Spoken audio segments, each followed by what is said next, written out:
Lesson 24 of A Course in Miracles. I do not perceive my own best interests. I do not perceive my own best interests.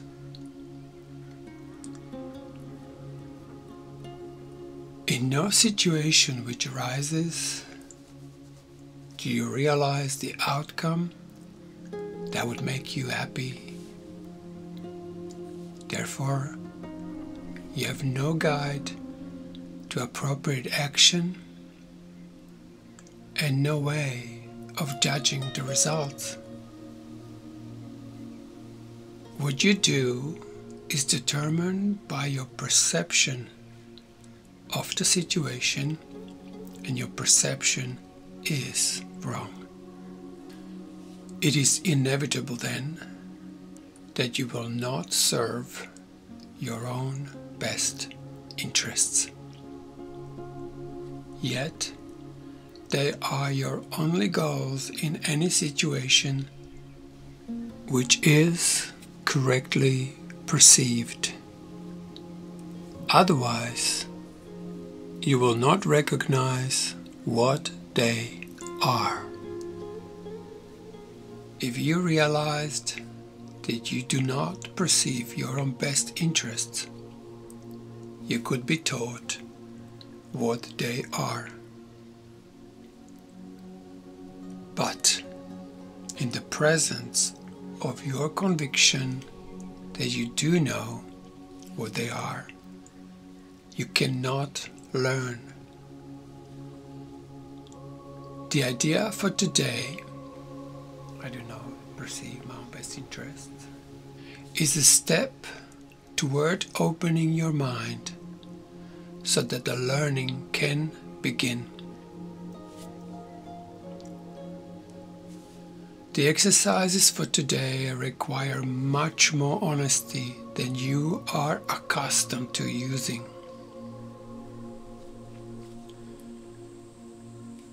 I'll read it again. The exercises for today require much more honesty than you are accustomed to using. A few subjects, honestly and carefully considered in each of the 5 practice periods, which should be undertaken today, will be more helpful than a more cursory examination of a large number. 2 minutes are suggested for each of the mind-searching periods which the exercises involve.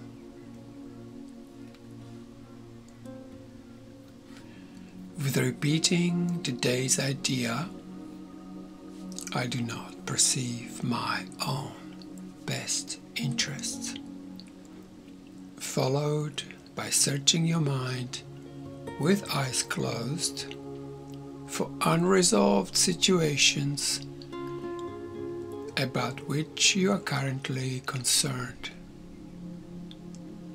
The emphasis should be on uncovering the outcome you want.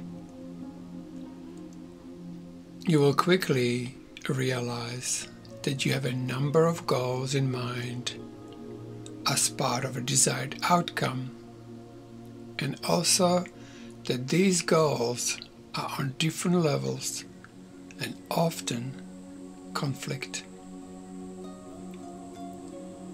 Name each situation that occurs to you and enumerate carefully as many goals as possible that you would like to be met in its resolution. The form of each application should be roughly as follows. In situation involving so-and-so, filling the gap, I would like ... to happen, filling the gap again, and ... to happen. So for example, in situation involving, let's say, my son, I would like more presence to happen and way more openness to happen, and so on. Try to cover as many different kinds of outcome as may honestly occur to you, even if some of them do not appear to you to be directly related to the situation or even to be inherent in it at all. If these exercises are done properly, you will quickly recognize that you are making a large number of demands of the situation which have nothing to do with it. You will also recognize that many of your goals are contradictory, that you have no unified outcome in mind, and that you must experience disappointment in connection with some of your goals, however the situation turns out. After covering the list of as many hopeful goals as possible for each unresolved situation that crosses your mind, say to yourself, I do not perceive my own best interests in this situation, and go on to the next. I do not perceive my own best interests.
Do not perceive my own best interests.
do not perceive my own best interests.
I do not perceive my own best interests.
I do not perceive my own best interests.